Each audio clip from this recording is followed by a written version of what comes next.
Hi, welcome to Mother-in-law's Cookbook.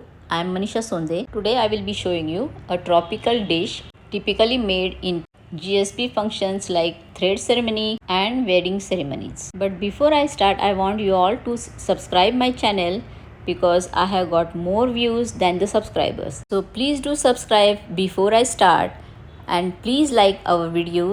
I am completely sure you will like this recipe and do share them with your loved ones so that they can enjoy this too. So this recipe is called Anas Fanas Ghoat, as this consists of ananas means pineapple, fanas is jackfruit, and ghoat is small type of mangoes which are widely available. But in Mumbai we rarely get it, so I have taken hapus and de-skinned it. Now I am de-seeding the jackfruit and keeping the seeds as well because I will be using it.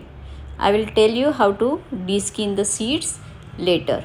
There is one skin above the seeds that we have to throw out. This way I am taking out all the seeds, taking out the skin above the seed, and I will be discarding it. Now all my jackfruits are ready without seeds.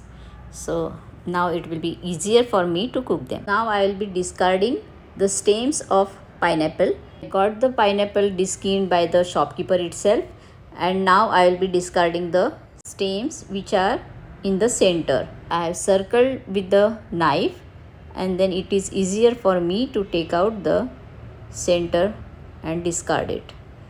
And I am keeping the pineapple from the sides, and now they are ready. I will keep it aside and I will be de-skinning jackfruit seeds. To the jackfruit seeds, there is always one small point where the tree will come from the seeds. That point has to be removed by the knife, and then it is easier for you all to de-skin the seed. So this is the easiest method. You can de-skin it. If the seeds are de-skinned, it is easier for you to cook as well. Otherwise, it takes longer time to cook. That's why I usually de-skin it and then I cook it in the pressure cooker. It becomes easier for anybody to eat it as well, so that it is better to de-skin it. It takes little bit longer time, but it is worth it. My mother even crush it with the help of pounder, but in the process the seeds get broken. That is why I prefer it this way. A bit tedious, but then it is worth it. So this way I have made all the whole seeds ready, and I am pressure cooking it with 1 or 2 whistles. By the time that is happening, I am mixing pineapple, jackfruit and mangoes together along with some salt, little water and a piece of jaggery, and keeping it aside. In a mixer I am adding 1 katori of grated coconut, marble size of tamarind, 8 to 10 black pepper seeds, some salt and little bit of chili powder. Most of the time we use little chili because it shouldn't overpower the fruits. So now adding little water, I have made this paste very fine. Now my seeds are even ready and cooked well. Now I will be adding them into the mango, pineapple and jackfruit mixture, and I will be cooking them on the stove. I will just even it now and make it cook evenly. Our seeds are already cooked, so you don't need much time to cook this. I will be adding little bit of water here so that they get cooked properly. Most of the time we get small mangoes which are wild mangoes. They are small in size. That's why I don't have to crush this like this the way I am doing it for hapus. If you get the gourd, it is very good.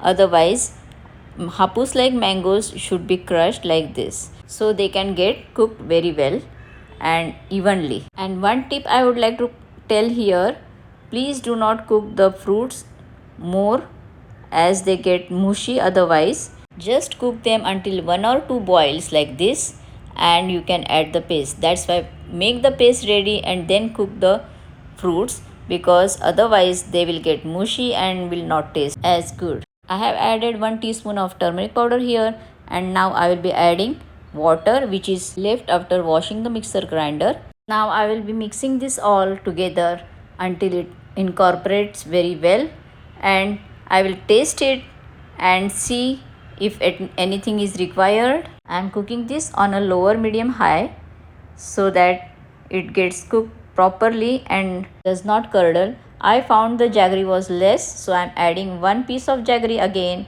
and bit of salt again because I'm finding it little bit less. And after mixing it everything again together, I will be tasting that, and I found chili is less, so I'm adding chili again so that it will taste good.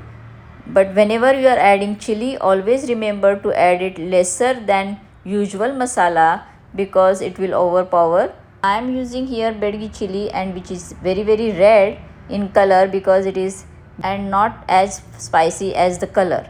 So I have to add it again. You always try it and then add so that you get the taste properly. Now all the things are incorporated very well, and I will be tasting it for the last time so that nothing get missed out.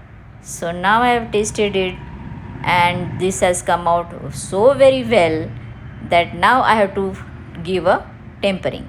In an iron kadai, heat half cup of coconut oil, then add the asafoetida, which is very good in flavor. I have used Shankar Chap hing here. Now I will be adding mustard seeds. Let them crackle first and then add the generous amount of curry leaves here. I have used 4 to 5 curry leaves sprigs. Lastly, I am adding 2 Bedgi chilies which are cut into 2 halves, and then I will be adding them to the anas panas ghoth here and mixing it very well, and then I will be switching off the gas and I will not further cook it. The aroma here is worth taking it. You must try this recipe and enjoy.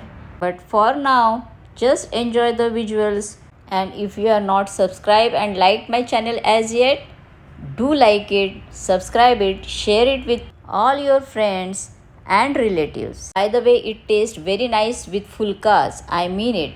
It tastes very good with fulka. Thank you for watching.